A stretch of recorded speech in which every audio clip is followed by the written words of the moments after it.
el Señor les bendiga, amados hermanos. Como siempre es hermoso poder acercarnos juntos a la palabra del Señor y poder deleitarnos en ella. Hace un par de semanas, 2-3 semanas, se nos hablaba del gozo, ¿no? Aquí, y esta frase me encantó, ¿no? Si no nos podemos gozar en la palabra, si no nos podemos gozar en el Evangelio, esto no va para ningún lado. Pero es un gozo acercarnos a la Escritura y ver las maravillosas, preciosas bendiciones que Dios nos ha dado. Y el día de hoy quiero iniciar con ustedes una serie que, como hace algún tiempo tuvimos una serie que va a ser pues así en cachitos, ¿no? No la vamos a aventar de una, pero los próximos domingos, las siguientes oportunidades que esté aquí con ustedes, vamos a estar yendo al libro del profeta Habacuc, y espero que esto nos ayude para crecer en nuestra fe, nuestra seguridad, nuestra confianza con el Señor. En la época de los 40, 50, había un profesor y filósofo llamado Marshall McLuhan, el cual dedicó gran parte de su trabajo a estudiar y examinar temas relacionados con la comunicación, con la información y las nuevas tecnologías, y cómo estos influencian a la sociedad. Y uno de sus grandes aportes, por ahí de los 60, fue el concepto de aldea global. Aldea global, lo cual hace referencia a la interconexión que existe entre los humanos a escala global, escala mundial, generada por los medios masivos de comunicación como la radio y la televisión en ese entonces, lo cual vino a ser mucho más evidente después, años después, con la explosión del internet. En una entrevista para la televisión a finales de los 60, él dijo lo siguiente: la aldea global es un mundo en el cual no tiene armonía necesariamente, pero tiene extrema preocupación por los asuntos de los demás. Y después continúa: es una especie de columna de noticias, pero en una escala mayor. Escuche esto: y eso no significa necesariamente armonía, paz y tranquilidad. Lo leo de nuevo: y eso no significa necesariamente armonía, paz y tranquilidad, pero sí significa un enorme involucramiento en la vida de los demás. Y por lo tanto, la aldea global es tan grande como un planeta y tan pequeña como la oficina de correos de un pueblo. En otras palabras, en esta aldea global podemos conocer lo que está pasando con otras personas, con otra gente al otro lado del mundo, pero esto no necesariamente nos deja más satisfechos o más tranquilos. Al contrario, pareciera que mientras más nos enteramos de los acontecimientos a nivel mundial, más nos preocupamos, más nos estresamos, más desilusionados estamos. Incluso hay quienes se deprimen. Pero hay algunas personas, y quizá usted conozca a alguien así, hay algunas personas que no pueden vivir sin ver las noticias. ¿Conoce a alguien así? O sea, ahora tenemos estos, no sé si decir maravillosos o malditos aparatos, pero basta con un solo clic y tenemos acceso a un océano de información de lo que sucede en nuestra ciudad, en nuestro país o en cualquier lugar del mundo, y que mayormente son malas noticias. ¿Se ha dado cuenta de eso? Mayormente son malas noticias: impuestos aumentando, personas desapareciendo, gente muriendo, el crimen creciendo, nuevas enfermedades, nuevos virus esparcidos, economías temblando, gobiernos inestables, etcétera. La sociedad va en picada. Y entonces hay personas que no pueden vivir sin ver las noticias. Lo primero que hacen en la mañana es ver qué novedades hay. Pero hay otros que tratan de evadir cualquier tipo de noticias para evitar el estrés. Y aún así no podemos evitar un accidente, o no podemos evitar una enfermedad, o no podemos evitar un desastre natural. Siempre hay alguien que se pregunte ¿qué está pasando en el mundo? ¿Qué está ocurriendo? Y todos nos hemos hecho alguna vez estas preguntas: ¿qué está sucediendo? El hombre siempre ha bregado con esta pregunta: ¿por qué Dios permite el mal. En nuestro estudio de Génesis que tenemos los jueves, ya hace como un mes más o menos que está pausado, pero las últimas clases que estuvimos viendo es precisamente acerca de el hombre y el mal.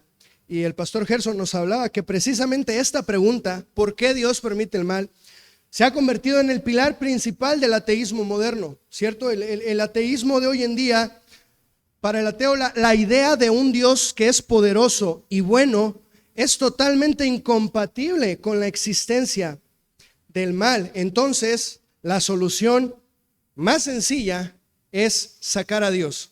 O sea, el ateísmo argumenta, si Dios existe, ¿por qué hay maldad? Por tanto, sacamos a Dios de la ecuación, por tanto no existe. Si Dios existe, ¿por qué hay guerras? ¿Por qué hay hambre? ¿Por qué hay enfermedad o accidentes o violencia, etcétera? Por tanto, Dios no existe. Y a través de la historia, la gente y muchos hombres han pensado al respecto.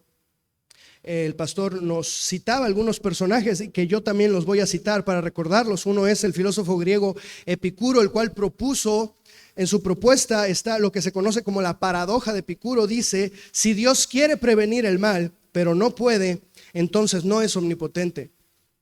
Si puede, pero no quiere, entonces no es bueno. Si puede y quiere, entonces ¿por qué hay mal? Y si no quiere ni puede, entonces ¿por qué llamarlo Dios? Siglos más tarde, un filósofo alemán, Immanuel Kant, dice, una permisión en el ser que es la causa total y única del mundo equivale a un querer positivo. En otras palabras, si Dios lo permite, es porque así lo quiere.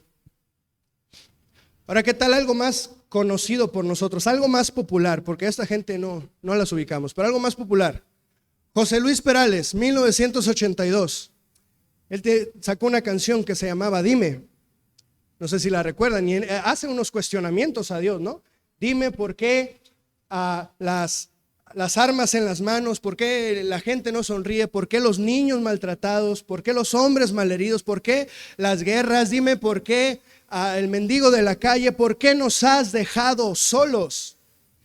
Y es más interesante la segunda parte, porque dice, dime Dios, quiero saber por qué te niegas a escuchar. Aún queda alguien que tal vez lo sabrá, alguien que tal vez rezará, pero yo no. O sea, básicamente no sé ni me importa, o no me preocupa mucho. Y la cuestión es esa, ¿nos preocupa realmente? O sea, ¿estamos preocupados por lo que está sucediendo? El poeta y crítico británico Winston Hugh Auden, él decía, si te preocupa lo que está sucediendo con el mundo, quizá deberías considerar ver un psiquiatra. Pero si no te preocupa lo que está sucediendo en el mundo, definitivamente necesitas visitar un psiquiatra. Hermanos, debemos reconocer que todos, alguna vez, hemos estado en esta situación. Todos hemos alzado nuestro grito desesperado al cielo y hemos preguntado, ¿por qué Dios? Todos alguna vez nos hemos subido a la torre del descontento, de la aflicción, de la queja, de la confusión, del dolor, y hemos volteado nuestro rostro al Señor, no para contemplarlo a Él, sino para cuestionarlo a Él y decirle, ¿por qué Dios? ¿Hasta cuándo Dios? ¿Por qué haces esto? ¿Por qué no haces aquello? ¿Por qué tardas? ¿O por qué permites tales cosas? Todos nos hemos quejado alguna vez contra Dios. Y antes de que se me asuste, la intención en esta mañana no es acusarlo, no es juzgarlo, ni reprenderlo por este tipo de quejas, porque yo sería el primer culpable, yo tendría que ser el primer reprendido y amonestado. Pero la idea más bien es que podamos ser confortados este día en nuestro corazón y que podamos tener paz y sobre todo fe. Esa fe que necesitamos, que es de vital importancia para nosotros mientras seguimos caminando en este mundo roto y caído. Así que nos vamos a acercar al libro del profeta Habacuc. Y este libro es un libro muy interesante por algunas razones. Primeramente porque sabemos muy poco acerca del autor. Hay diferentes especulaciones acerca de quién era Habacuc, de dónde venía. Algunos dicen que era un mestizo, hijo de un judío con alguna asiria. Otros dicen que posiblemente era el hijo de la sunamita que Eliseo resucitó, porque en Segunda de Reyes 4:16 dice, abrazarás un hijo, y el nombre Habacuc significa abrazo o abrazarás. Entonces algunos dicen, posiblemente es él. Algunos otros dicen que además de profeta, Habacuc pudo haber sido un levita, porque el capítulo 3 es un salmo del cual Habacuc se hace responsable y da instrucciones de cómo debe ser cantado con instrumentos de cuerdas. Pero lo que sabemos es que Habacuc fue un profeta del reino de Judá, del reino del sur. Y algunos ubican su ministerio en el reinado de Manasés, otros lo ubican en el reinado del rey Josías a finales, otros con Joacim, pero la mejor pista que tenemos es la mención que hace acerca de los caldeos y que el Señor los iba a levantar grandemente. Así que los estudiosos coinciden en que esto fue aproximadamente en el 605 antes de Cristo, antes de que Israel fuera llevado cautivo a Babilonia. Y poco antes de que los caldeos llegaran a ser la gran Babilonia que llegaron a ser. Algo que también es muy peculiar aquí es que, a diferencia de otros libros, en Habacuc no vemos sermones o los discursos del profeta hacia el pueblo. Aquí lo que vemos es un diálogo entre el profeta y Dios. En lugar de hablar al pueblo de parte de Dios, Habacuc habla de su parte a Dios acerca del pueblo. Y lo que vamos a apreciar aquí es que en primer lugar vemos una queja por parte de Habacuc en el capítulo 1, en los versos del 1 al 4, la primera queja de Habacuc. Si me ayudas con la presentación, por favor. Y enseguida el Señor responde, da su primera respuesta en el capítulo 1, el versículo 5, 2 más adelante, por favor, y en el versículo 11. Después hay una siguiente queja por parte de Habacuc. Y después hay una siguiente respuesta de parte de Dios.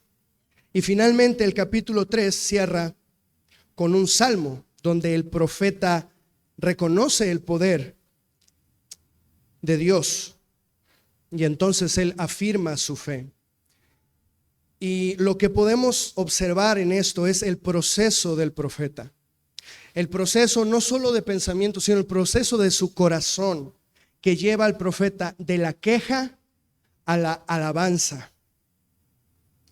Y como les digo, deseo en el Señor que mientras estudiemos el libro de Habacuc, nuestra fe y nuestro corazón sean fortalecidos para no dejarnos ofuscar por la situación del mundo, para no dejarnos intimidar por la maldad que hay a nuestro alrededor, sino confiar en el Señor y no enfocarnos en la realidad temporal, sino en la verdad eterna. Dile a tu hermano enseguida, no te enfoques en la realidad temporal, sino en la verdad eterna. Amén. Así que acerquémonos ahora sí al capítulo 1 del profeta Habacuc, los primeros versículos. Y dice Habacuc capítulo 1, verso 1, oráculo que tuvo en visión el profeta Habacuc. Y de entrada hay dos cosas aquí que pueden llamar nuestra atención. La primera es que es inusual que el autor se presente a sí mismo como un profeta. Solamente Ageo y Zacarías lo hacen también, pero esto debe darnos la seguridad de que quien habla recibió palabra de Dios. Y lo segundo es que él utiliza la palabra masa para oráculo, que significa una carga. Y esto es totalmente congruente con la carga que el profeta Habacuc tuvo por el dolor y el pesar que él sentía y que lo llevó a exponer su queja delante de Dios, pero también con la carga por la magnitud de la respuesta que recibió por parte de Dios. Entonces él dice, este es el oráculo o la visión que tuvo el profeta Habacuc. Y él dice, versículo 2, ¿hasta cuándo, oh Señor, pediré ayuda y no escucharás? Clamo a ti violencia, sin embargo tú no salvas. ¿Por qué me haces ver la iniquidad y me haces mirar la opresión? La destrucción y la violencia están delante de mí.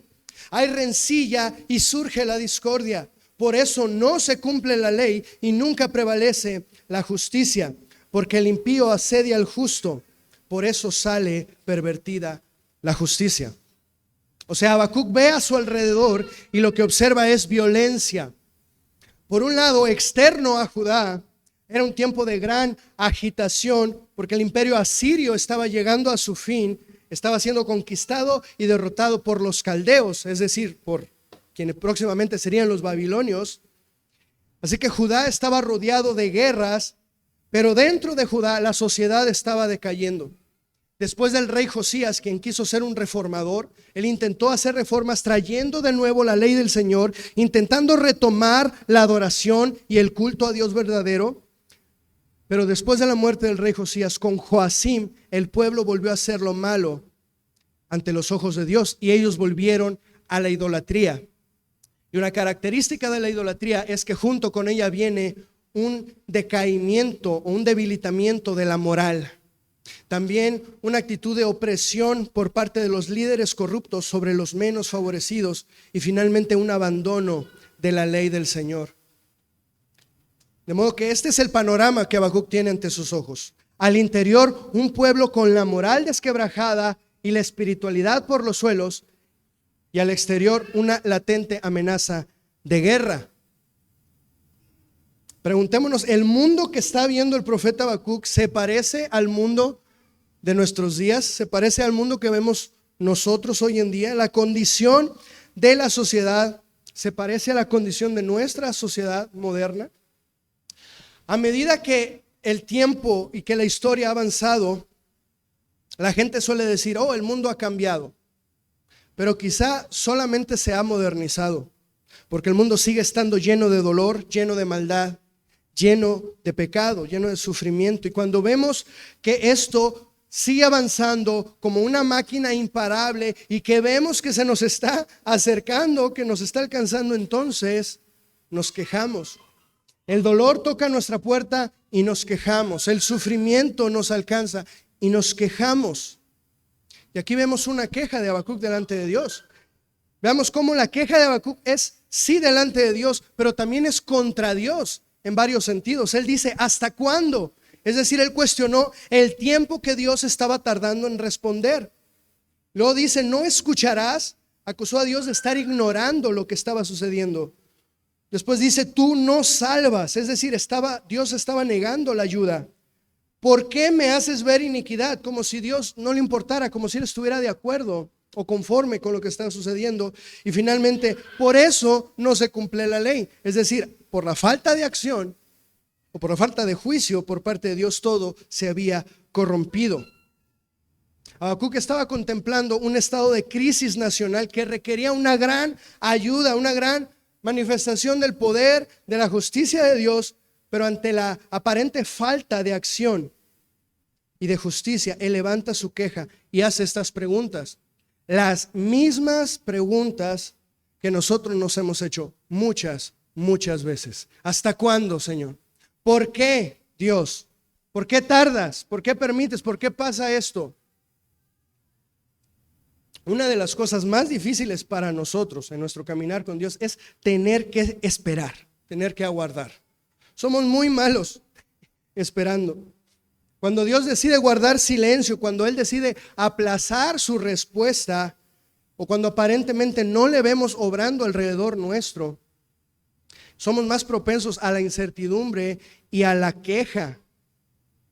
A veces es más sencillo recibir la amonestación por parte de Dios, a veces es más sencillo recibir la corrección o la disciplina por parte de Dios, porque sabemos que ahí está presente tratando con nuestra vida. Pero en el silencio, en la espera, podemos llegar a cometer muchas locuras. No nos gusta esperar, no sabemos esperar. De hecho, hacemos lo contrario, nos desesperamos y terminamos haciendo las cosas mal. Por ejemplo, Sara y Abraham, ellos tenían una promesa de parte de Dios. Pero un buen día, en Génesis 16:2, Sara viene y dice, a ver, Abraham, no nos hagamos tontos, yo ya estoy muy grande, soy una señora mayor.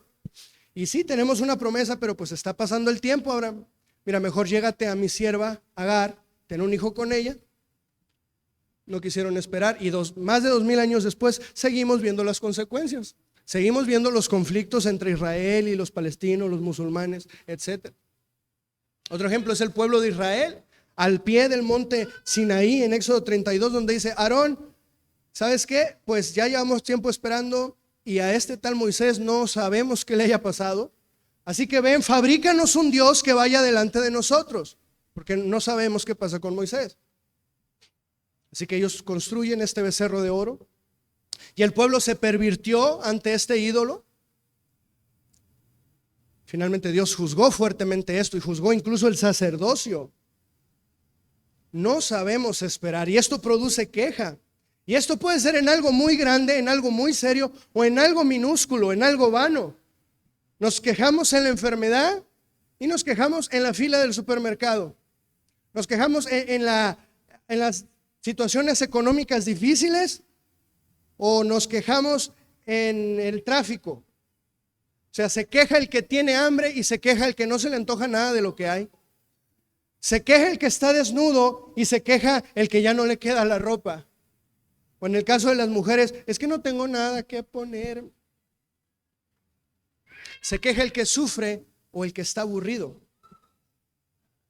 Pero si hiciéramos un recuento de las cosas por las que nos quejamos, seguramente veríamos que la mayoría de ellas son cosas muy absurdas. Pero aquí Habacuc no está en una situación vana, no está en una situación pasajera, es una situación terrible. Tiene ante sus ojos a su pueblo sumido en la injusticia y la maldad.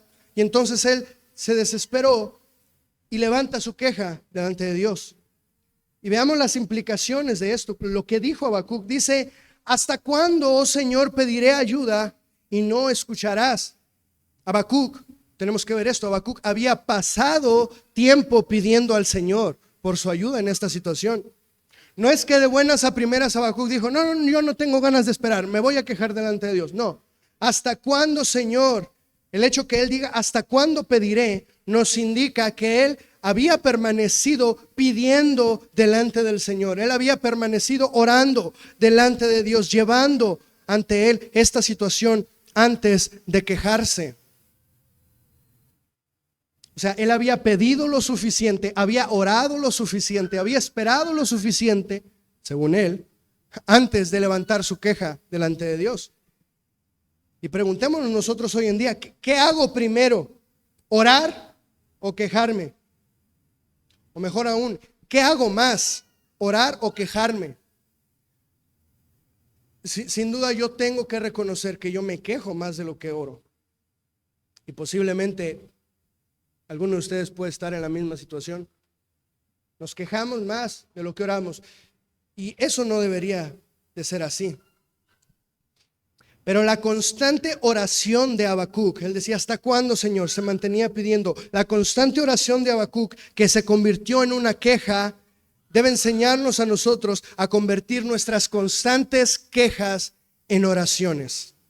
La constante oración de Habacuc convertida en queja nos enseña a convertir nuestras constantes quejas en oraciones. Sería ilógico venir delante del Señor y decirle: Señor, ¿hasta cuándo?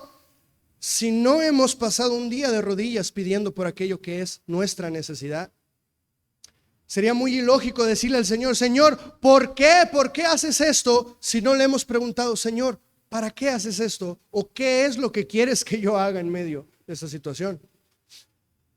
O decirle: Señor, ya no aguanto más. Pero hemos orado: Señor, fortaléceme, fortaléceme. O sea, ¿en qué dirección van nuestras peticiones o nuestras oraciones? O quizá nos brincamos de buenas a primeras hacia la queja. El apóstol Pablo dice a los Filipenses, capítulo 4, verso 6: por nada estén afanosos, antes bien, en todo, mediante oración y súplica con acción de gracias, sean dadas a conocer sus peticiones delante de Dios. Necesitamos primeramente convertir nuestras quejas en oraciones. Y Habacuc sigue diciendo: clamo a ti violencia. Vemos que Habacuc persistía en esto, en levantar su clamor delante de Dios. Y esto era porque había violencia. Esta palabra describe muy bien lo que estaba sucediendo. Los que más tenían oprimiendo injustamente a los más desfavorecidos para despojarlos y saciarse a costa de ellos. La inmoralidad y los placeres desenfrenados, la idolatría pagana y guerras acercándose. violencia, hay violencia. Este es el mismo lenguaje que se utiliza en Génesis 6 para describir la maldad de los hombres en aquellos días. ¿Lo recuerdan? Génesis 6, verso 5, cuando dice que el Señor vio que era mucha la maldad de los hombres en la tierra y que toda la intención de los pensamientos de su corazón era solo siempre hacer el mal. Y después en el verso 11 dice, pero la tierra se había corrompido delante de Dios y estaba llena ¿de qué? De violencia. Y este es el panorama que Habacuc tiene ante sus ojos. Después el versículo 12 dice que toda la tierra se corrompió su camino. Había violencia. Sin embargo, dice Habacuc, tú no salvas. Clamo a ti violencia, sin embargo, tú no salvas. Y antes de que se asuste, vamos a aclarar esto. Habacuc no está dudando de la capacidad de Dios para salvar o para actuar a su favor.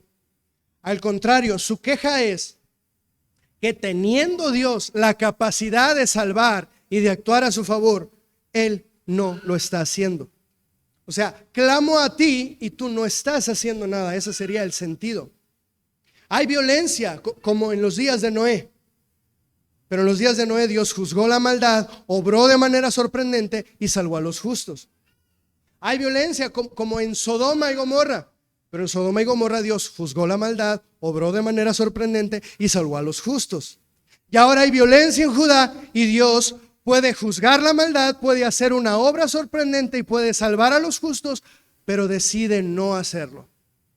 Y eso, mis hermanos, alimenta increíblemente nuestro instinto de cuestionar a Dios y decirle, ¿por qué, Señor? De preguntarle, Señor, ¿por qué no salvas? ¿O por qué no actúas?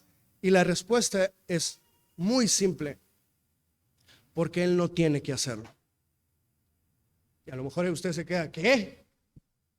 Dios no tiene que hacerlo. Recordemos que la maravillosa obra del Señor para salvarnos, el Nuevo Testamento nos da testimonio que fue por amor y por el puro afecto de su voluntad. Es decir, solo porque Dios quiso, pero no es porque Él tenga que hacerlo. ¿Recuerdan a los jóvenes hebreos en Babilonia? Cuando el rey Nabucodonosor levanta la estatua y tienen que adorarla, y ellos estando ya al pie ahí, al filo de que los avienten al fuego, dice en Daniel capítulo 3 verso 17, ciertamente nuestro Dios a quien servimos puede librarnos del horno de fuego ardiente, y de su mano, oh rey, nos librará. Pero si no lo hace, ha de saber, oh rey, que no serviremos a sus dioses ni adoraremos a la estatua que ha levantado. O sea, ellos no dijeron, si a final de cuentas pues resulta que estaba equivocado y que Dios no me salvó, pues ni modo, ya estoy aquí, no me voy a rajar. No, ellos lo tenían muy claro, Dios puede salvarme. Pero si no lo hace, si decide no hacerlo porque no tiene que hacerlo, aún así no adoraremos a tu Dios. Necesitamos, mis hermanos, reconciliarnos nuevamente con la soberanía de Dios. Con la soberanía de Dios. Solemos decir que confiamos en la soberanía de Dios hasta que ésta no nos favorece. Dependemos de la soberanía de Dios, pero cuando ésta se manifiesta en nuestras vidas en forma de dolor, en forma de sufrimiento o en forma de silencio, nos damos cuenta que no la hemos comprendido totalmente. ¿O es que acaso la soberanía de Dios es soberana solo cuando ésta nos bendice? ¿Es que acaso Dios es poderoso y es soberano solamente cuando responde pronta y afirmativamente a nuestras oraciones? ¿O en palabras de Job, acaso recibiremos de Dios solamente lo bueno y no lo malo? Si creemos que el poder y la soberanía de Dios se muestran solo en sus bendiciones para con nosotros y que siempre debe de ser así, mis hermanos, entonces no estamos creyendo en Dios. Entonces estamos confiando en un mago o en un camarero que nos tiene que traer lo que le pedimos. No siempre Dios va a responder de la manera en la que nosotros pensamos. Lamentaciones 3:37 al 40 dice, ¿quién es aquel que habla y así sucede a menos que el Señor lo haya ordenado? ¿No salen de la boca del Altísimo tanto el mal como el bien?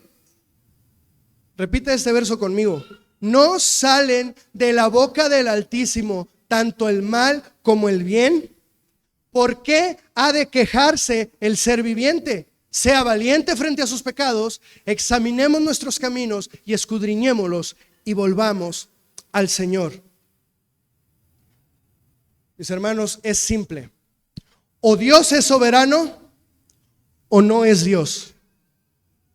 O Dios es soberano, suficiente en sí mismo, con toda la autoridad y todo el poder de decidir, o no es Dios. Él es soberano en el gozo, pero también es soberano en el dolor. Él es soberano cuando bendice, pero Él es soberano también cuando juzga.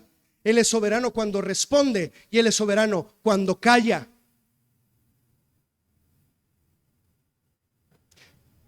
Hace unos días, alguno de ustedes, no recuerdo quién, compartió una imagen que decía: Dios es Dios en la montaña y Dios es Dios en el valle. ¿Recuerda esta historia en Primera de Reyes capítulo 20? El pueblo de Israel, estando acostumbrado a vivir entre los montes y las montañas, Dios los había ayudado a ganar muchas guerras en las montañas. Entonces los arameos van a pelear contra ellos y dicen: su Dios es Dios de las montañas, pero no es Dios de los valles. Así que vamos a hacerlos bajar y en la llanura los vamos a derrotar. Y un hombre de Dios viene con el rey de Israel y dice: los arameos creen que Dios es Dios de la montaña, pero no es Dios de los valles. Pero Él ha dicho que los va a entregar en tu mano para que todos vean que Él es el Señor. Sí, mis hermanos, Dios es Dios en la montaña y Dios es Dios en los valles. Él es soberano. Si no fuera soberano, no sería digno de nuestra alabanza, no sería digno de nuestra vida, pero lo es.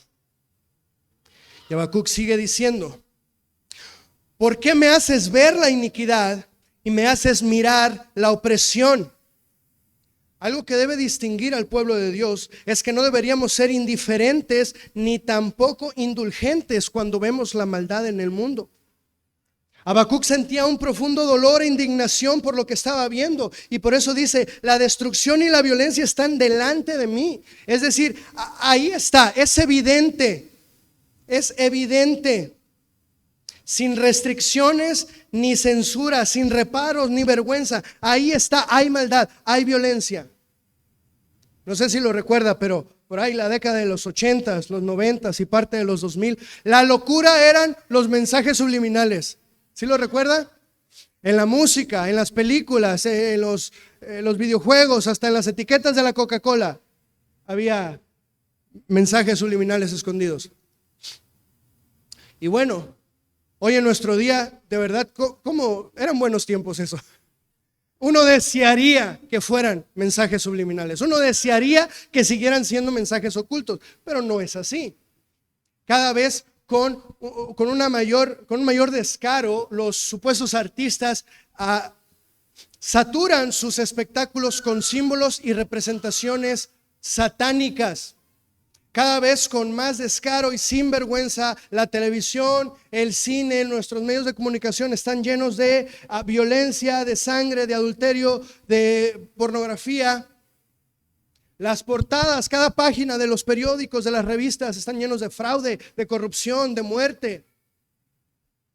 Y el internet, ni se diga, es la meca de todo esto. Tiene todo lo que ya dijimos en abundancia.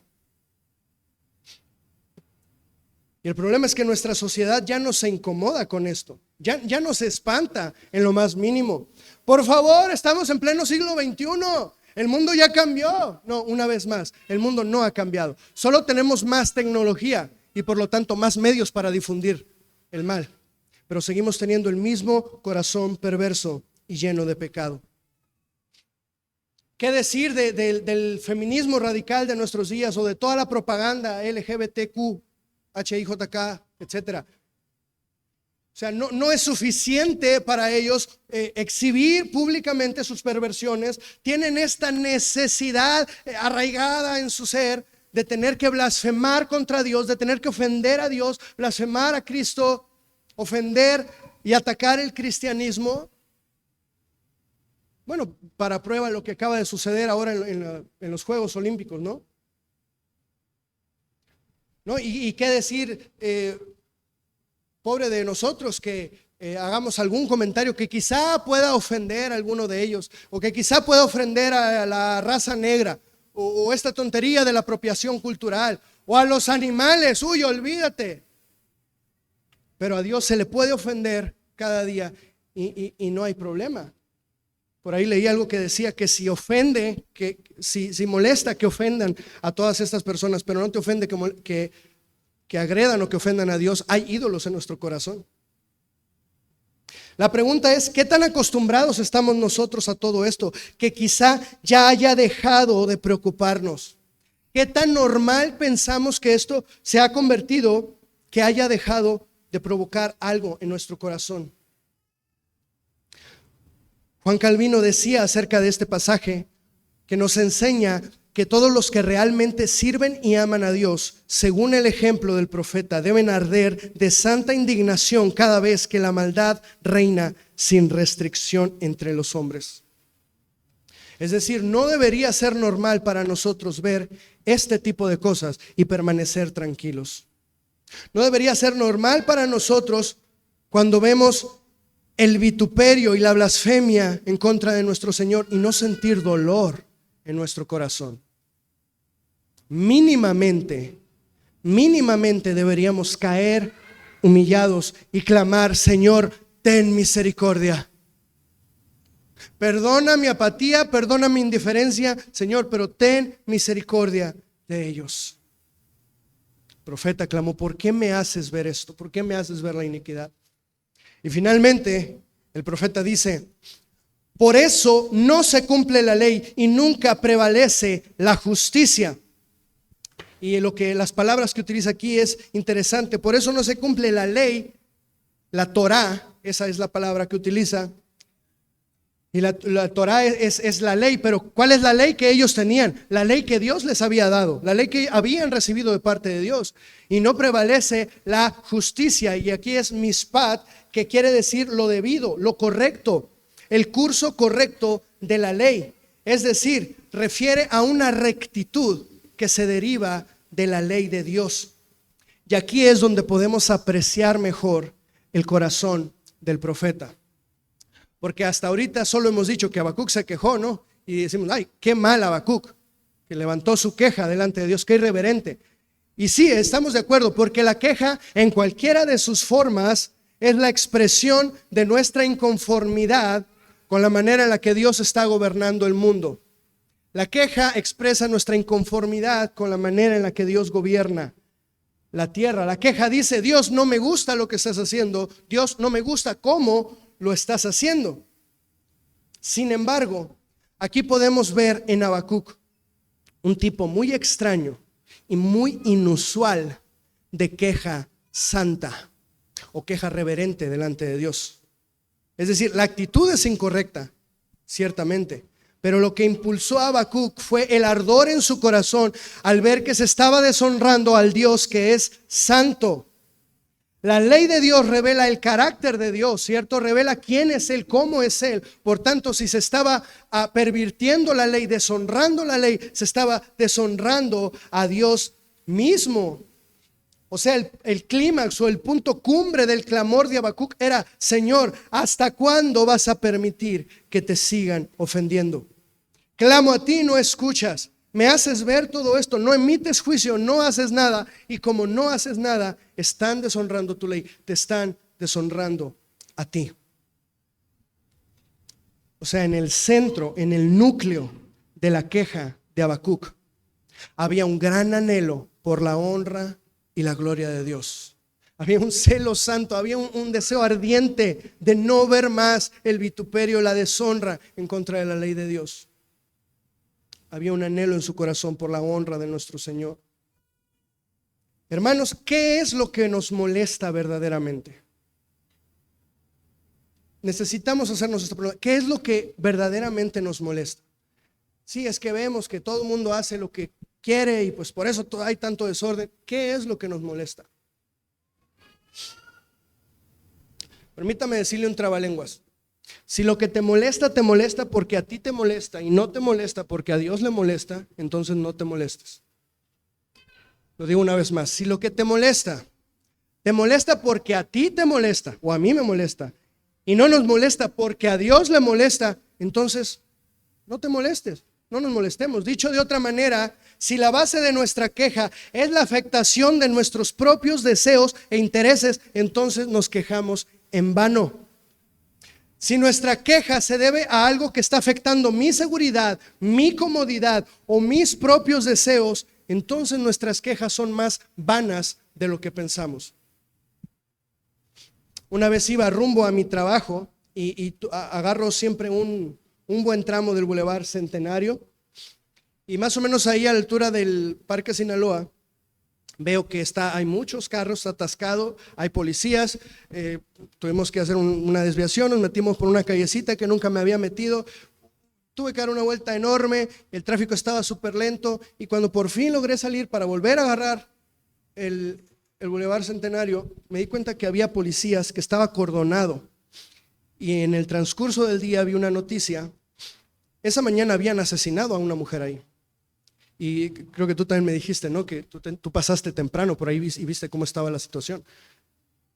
Entonces, ponte en esta situación. Vas en tu carro y de repente está tapado y ves que hay policías y sucedió algo como lo que pasó ahí. Tú vas y dices, ay, el tráfico está horrible, voy a llegar otra vez tarde al trabajo, ahora sí me van a descontar una hora, y no puedo avanzar y estoy perdiendo mucho tiempo. Pero no estás viendo la escena de crimen que hay ahí, de muerte, de violencia. Te estás quejando por el tráfico. Bueno, es más vano de lo que tú crees. O imaginémonos la misma situación hace un par de meses, ¿no? En el supuesto mentado mes del orgullo, y vas en tu carro y de repente te topas con un lugar donde va pasando una marcha y tú dices, ay, no me puedo mover hasta que voy a tener que esperar aquí hasta que pase todo este desfile de la primavera y me estoy perdiendo tiempo, ya me quiero ir. Pero no estás viendo a esos cientos de jóvenes engañados por el enemigo, con sus vidas a punto de que se destrocen. Entonces nos estamos quejando en vano. O quizá piensas en una persona que antes venía aquí a la iglesia y dices, también que me la pasaba con él, me iba todos los domingos a su casa y nos la pasábamos bien padre, comíamos pero no te detienes o no nos detenemos a preguntar, bueno, ¿qué pasó con él? ¿Cómo estará su vida? ¿Cómo estará? ¿En qué situación está? ¿Qué pasa con su alma? Si la base de nuestra queja es algo que me afecta solamente a mí, es algo que me interesa solamente a mí, que me molesta a mí, pero no tiene nada que ver con Dios, es más vano de lo que pensamos. Pero Habacuc no se estaba quejando por banalidades, no era que se le olvidó pagar el recibo de la luz, no era que tenía unos vecinos ruidosos como los que yo tengo, no era que, híjole, se acabó el gas y apenas iba a hervir la olla con el caldo que iba a invitar el hermano Jaciel. O sea, no eran banalidades. Él no soportaba ver más la maldad y cómo se pervertía la ley del Señor. A Habacuc le ofendía lo que a Dios le ofendía. A Habacuc le molestaba lo que al Señor le molestaba. Y nosotros, al igual que el profeta, también deberíamos tener un gran anhelo y compromiso por la honra y la gloria del Señor, al punto de sentirnos verdaderamente molestados, verdaderamente afligidos por la manera en la que nuestra sociedad ofende al Señor y menosprecia su ley. Entonces Habacuc oró, pidió, se mantuvo en oración hasta que dijo, ¿hasta cuándo, Señor? Hasta que se quejó delante de Dios. Y mis hermanos, nosotros no tenemos todas las respuestas. No tenemos todas las respuestas. Y siempre que veamos la maldad a nuestro alrededor, y siempre que haya una situación en nuestra vida en la cual estamos sufriendo, siempre que veamos que aparentemente no está sucediendo nada, posiblemente nosotros vamos a seguir diciendo, Señor, ¿por qué? Señor, ¿hasta cuándo? Recientemente leí esta frase de una joven escritora que dice así: pregúntale al Señor hasta cuándo, pero entonces permítele hacer esperar a tu corazón por algo más grande que solo la respuesta a tus preguntas.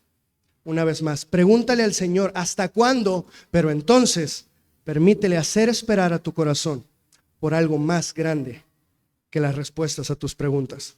Y eso nos lleva al versículo 5, la respuesta del Señor, la primera respuesta de Dios para Habacuc.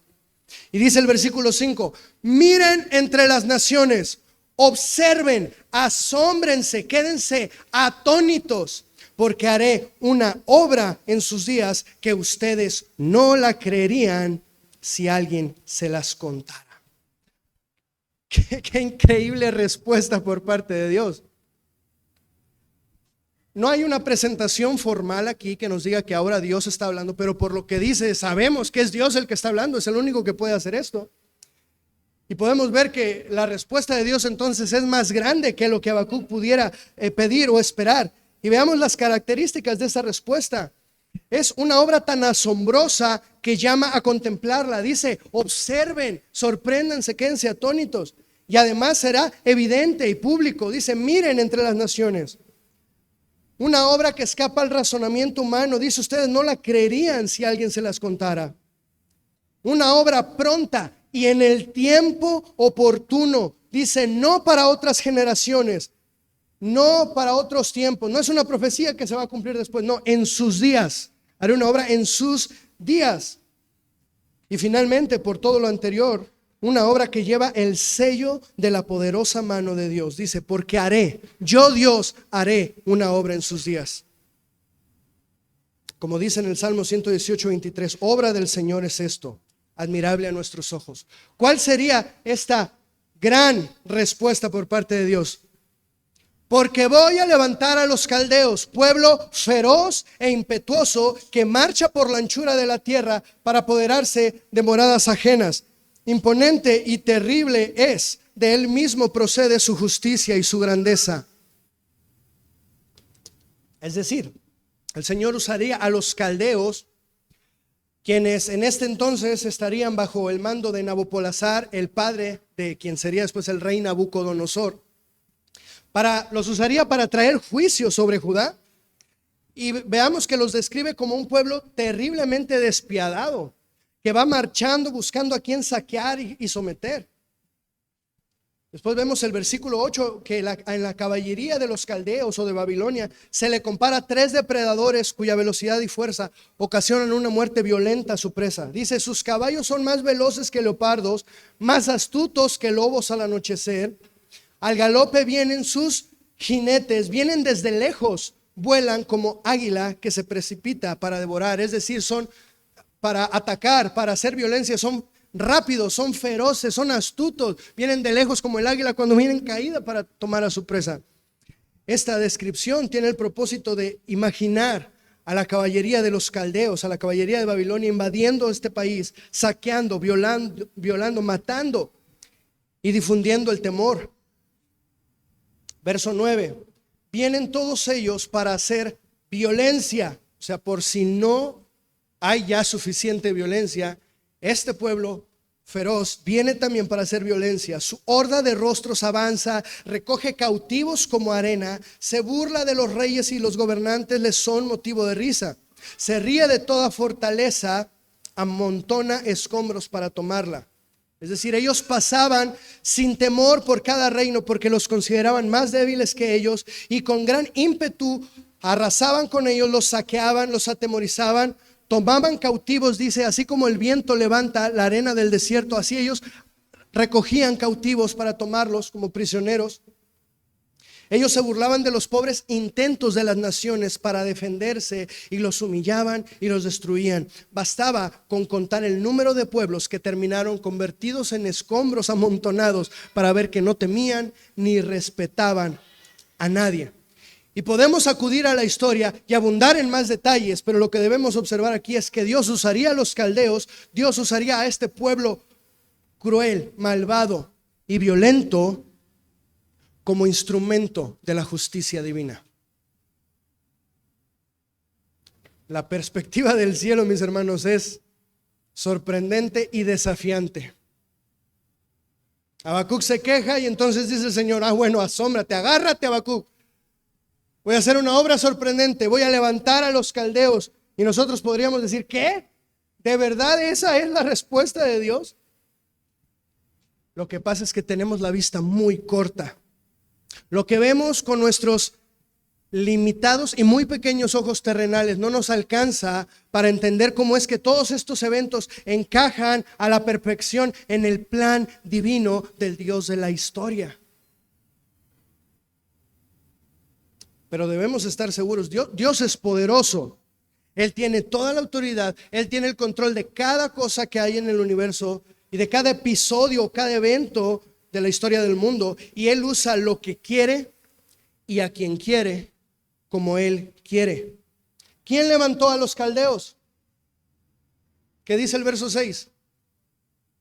Voy a levantar a los caldeos. Le pregunto una vez más, ¿quién levantó a los caldeos? Dios lo hizo. Ellos no tomaron fuerza por ellos mismos, sino que Dios los levantó hasta que se convirtieron en la gran nación poderosa que llegaron a ser. No es que a Dios se le escapó ese detalle. No es que Dios no lo pudo prevenir. Hermanos, si pensamos que la maldad que hay en el mundo, que los malos que hay en el mundo son resultado de un descuido de Dios, tenemos un serio problema.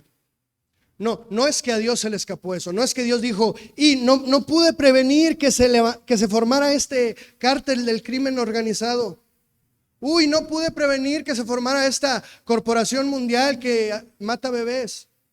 No pude prevenir que se hiciera multimillonario este hombre que financia propaganda progresista. No pude prevenir que este sistema político invadiera a esta nación. Hermanos, todo el mundo está en las manos de Dios. Todo el mundo está en las manos del Señor. Cada persona, cada organización, cada ley que se está aprobando, cada colectivo, cada nación está en las manos de Dios. Él pudiera simplemente ¡pah! Pero todo el mundo está en sus manos y Dios puede usar a cada persona o a cada cosa. Dios puede usarlos para cumplir sus planes.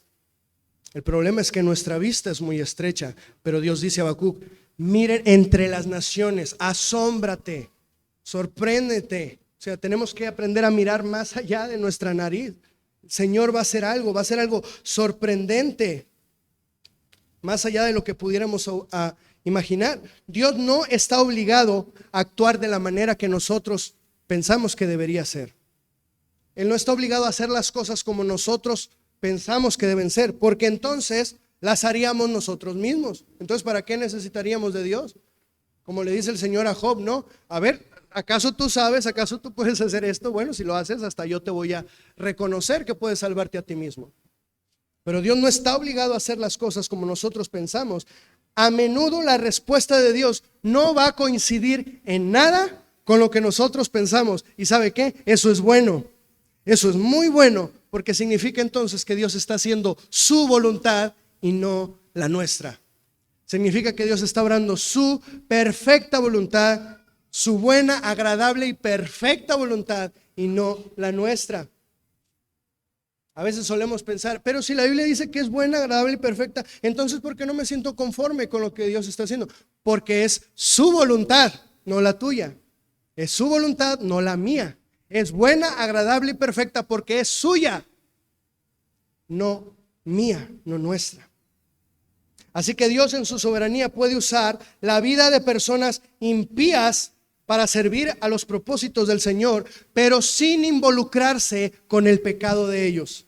Y esto es muy importante, porque entonces regresamos al principio, estas personas que decían, bueno, es que si Dios permite el mal, entonces Él también es malo, entonces Dios es el que genera, el que produce el mal. No.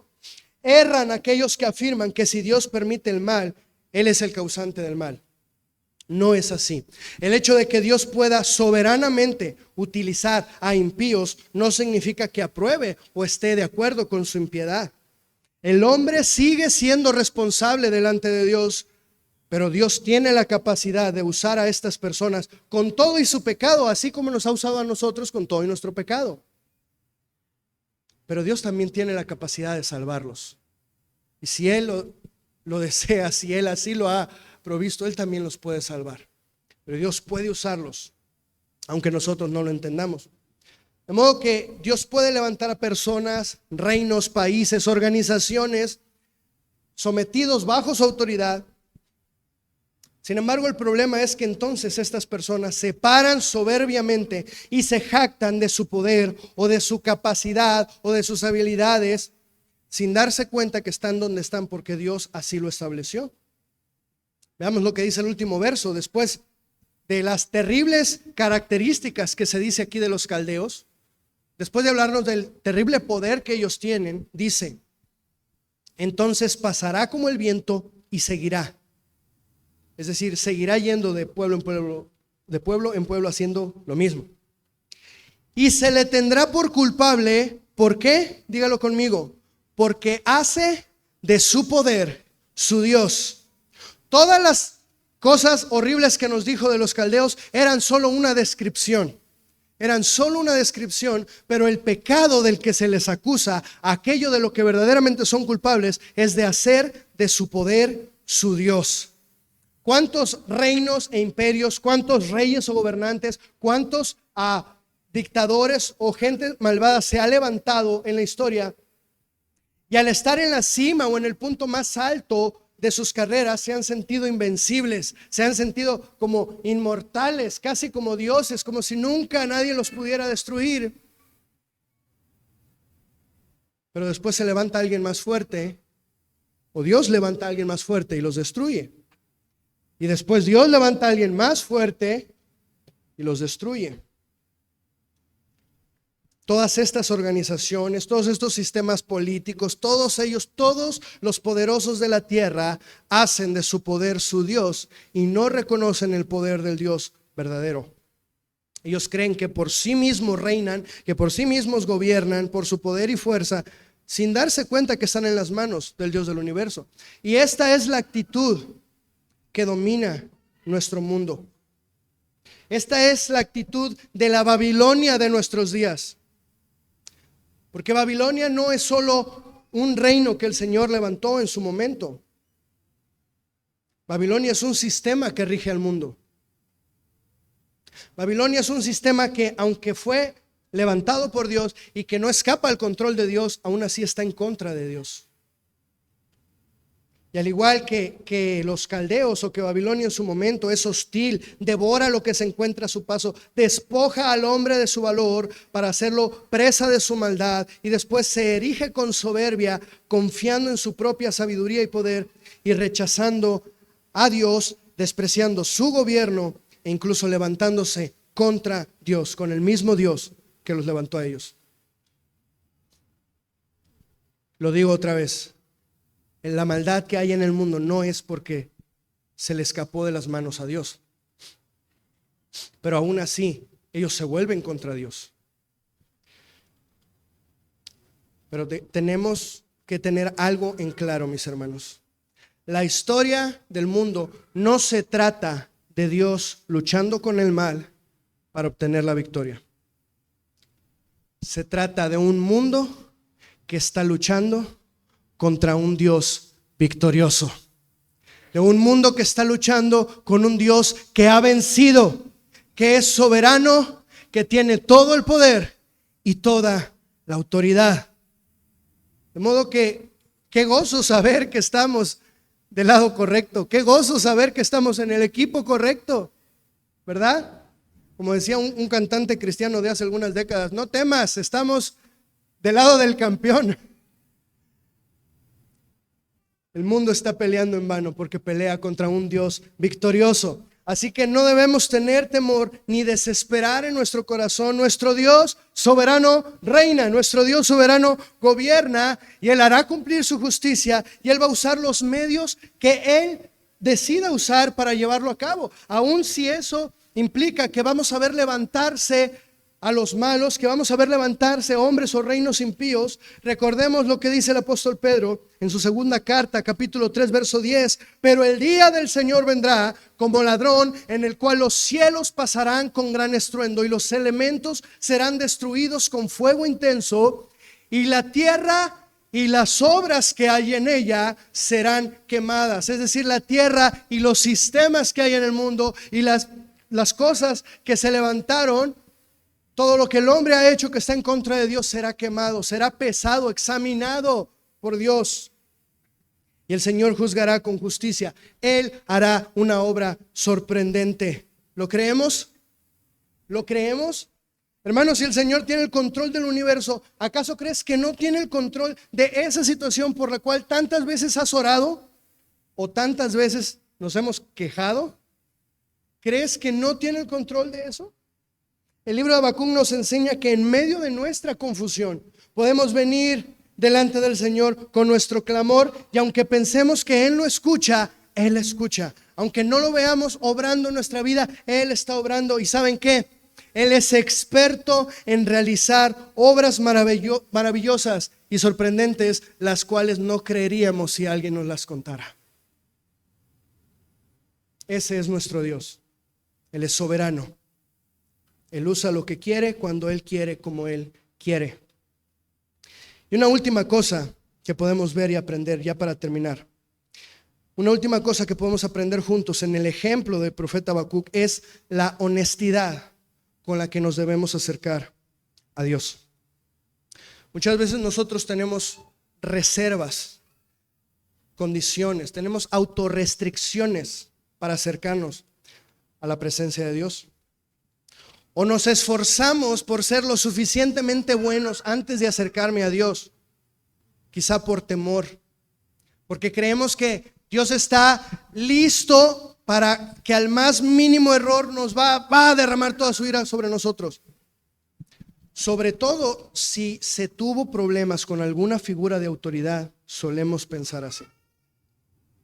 Sobre todo si a lo mejor en tu vida tuviste alguna figura de abuso de autoridad, vemos a Dios como alguien que está listo para al primer instante destruirnos si nos equivocamos.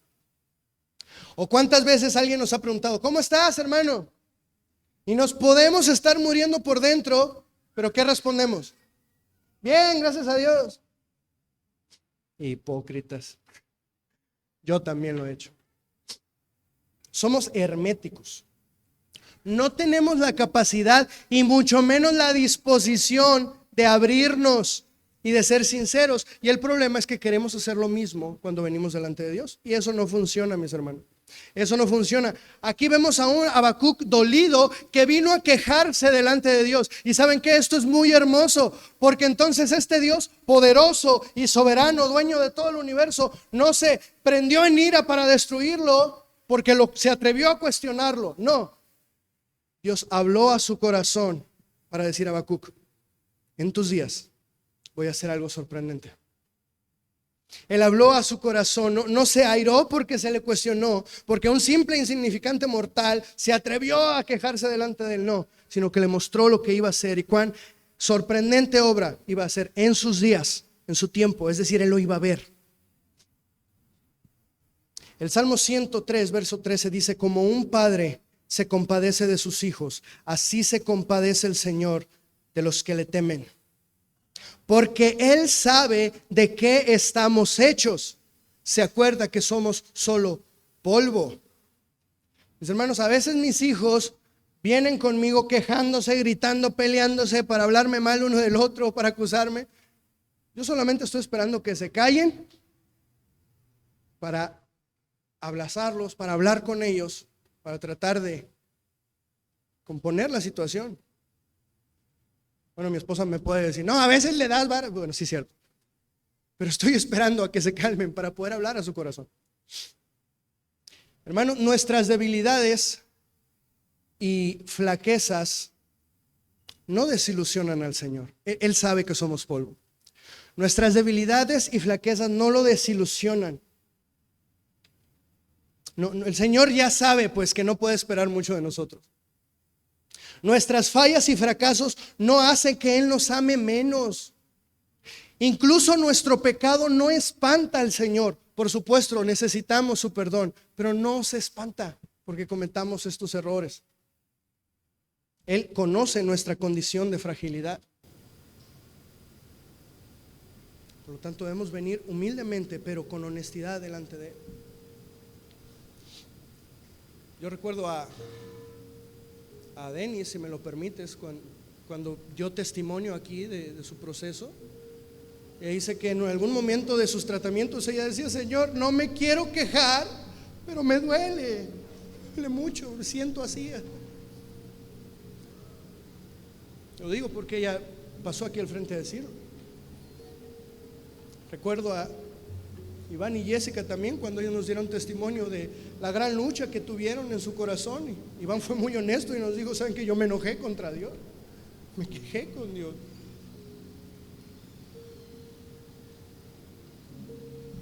Así como yo no espero que mis hijos vengan a mí cuando solo están felices y contentos y me van a decir algo bueno, y que cuando están enojados o peleándose o quejándose vayan a buscar a alguien más, a otro papá. No. De igual manera, el Señor está dispuesto a escucharnos, aun si vamos a venir con nuestra queja. El Señor espera: ok, si vas a quejar, quéjate aquí, delante de mi presencia, y entonces abre tus ojos, abre tus oídos, porque voy a hablar a tu corazón.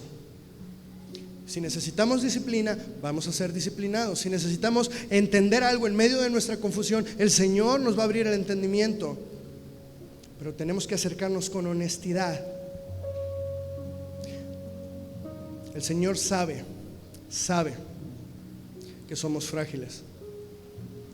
Así que desde luego Él nos espanta si nos quejamos, pero Él no desea que nos quedemos ahí en la queja, sino que aprendamos a confiar plenamente en Él, y así nuestra fe crezca. Termino con la carta de Judas, versículos 20 y 21. Pero ustedes, amados, edificándose en su santísima fe, orando en el Espíritu Santo, consérvense en el amor de Dios, esperando ansiosamente la misericordia de nuestro Señor Jesucristo para vida eterna. Esta porción de Habacuc nos enseña que en medio de nuestro dolor podemos derramar nuestro corazón delante de Dios. Muchas veces en nuestra vida vamos a llegar a ese punto de decirle: Señor, ¿por qué? Señor, no lo entiendo. Señor, ¿por qué hiciste esto? ¿Por qué permitiste que esto pasara?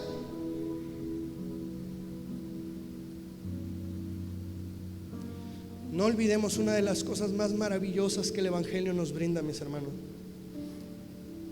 que aquel Dios poderoso, soberano, dueño del mundo, que habita en las alturas, en santísima gloria y majestad, está también cercano al de corazón contrito, humillado, de espíritu quebrantado, y que Él puede socorrernos en nuestras debilidades. Señor, ¿por qué hiciste esto? Señor, ¿por qué obraste de esta manera? ¿O por qué no te veo que hagas algo? Él hace las cosas de una manera mucho más grande de lo que podemos imaginar. Por lo tanto, podemos convertir nuestras quejas en oraciones, sabiendo que Él es Dios, Él es el Rey, Él es el que gobierna, Él es soberano, y Él usará medios que para nosotros son inimaginables, pero todo de acuerdo a su perfecta voluntad. Y finalmente, el ejemplo del profeta nos enseña que cuando vemos la maldad que hay en el mundo y que esto va en aumento, nuestro corazón debería todavía más fuerte arder dentro de nosotros con un celo santo y por un anhelo de la honra y la gloria de Dios. Esto debe llevarnos a clamar por misericordia, por perdón para los perdidos, pero también debe animarnos para levantar nuestras voces, para proclamar la gloria de Dios y para recordarle a los caldeos que el Señor sostiene al mundo en sus manos y que Él ejecutará su juicio soberanamente. Él es Dios. Él es Dios. Y no me lo tienes que decir, yo sé que muchas veces tú has estado ahí, yo he estado ahí, todos hemos estado ahí. Señor, ¿por qué? Señor, ¿hasta cuándo? Pero el día de hoy, Padre, abre nuestros ojos. Abre nuestros ojos espirituales, Señor. Habla nuestro corazón para poder ver cuán grande, sorprendente obra tú ya estás haciendo. Porque tú no te quedas solamente ahí viendo el dolor. Tú estás siempre obrando, pero de acuerdo a tu voluntad. Permítenos a nosotros ser humildes. Permítenos a nosotros ser ministrados en nuestro corazón. Ayúdanos a esperar en ti, a poder esperar incluso en el silencio, incluso cuando tú callas, incluso cuando no vemos nada a nuestro alrededor. Aún ahí ayúdanos a esperar, Señor. Perdónanos, Señor, si es habitual en nosotros quejarnos antes de orar. Perdónanos si tenemos la costumbre de quejarnos antes de llevar a ti nuestras peticiones. Perdónanos cuando nos quejamos porque no vemos que las cosas sean como nosotros queremos. No, Señor, el mundo no es nuestro, el universo no es nuestro, es tuyo. Tú eres el soberano aquí. Nosotros somos solo criaturas. Pero gracias que aún en nuestro desespero, que aún en nuestra confusión, en nuestro enojo y en nuestra queja, Señor, tú puedes hablar a nuestro corazón. Tú conoces que somos débiles y frágiles y tú hablas a nuestra vida. Cada vez que hemos dicho, Señor, ¿por qué? Cada vez que hemos dicho, Señor, ¿hasta cuándo? Ayúdanos a que eso se convierta en un Señor, creo en ti, Señor, confío en ti, espero en ti, te anhelo a ti. Como el siervo brama por las aguas, así clama por ti, oh Dios, el alma mía. Y aunque esté afligido, abatido, aunque por todos lados la gente me diga, ¿dónde está tu Dios? Y yo mismo muchas veces he preguntado, ¿dónde estás? Ahí estás tú, Señor. Tú obrarás sorprendentemente para tu gloria y para tus propósitos. Aun si eso implica que yo no voy a obtener lo que yo quiera, confío en ti, Señor. Confío en ti. Aun si eso significa que no habrá respuesta o que habrá mayor silencio, aun si lo que yo pienso, Señor, no va a ser como yo quiero, que todo sea para tu gloria, Señor, para honrarte a ti. Te lo pedimos, Padre, en el nombre de Jesús. Tus planes son perfectos, tú no me olvidarás. Estás conmigo en la tempestad, fiel para siempre, perfecto en amor, eres soberano Dios. Tu Señor, tus planes son perfectos, tú no me olvidarás. Estás conmigo en la tempestad, fiel para siempre, perfecto en amor, eres soberano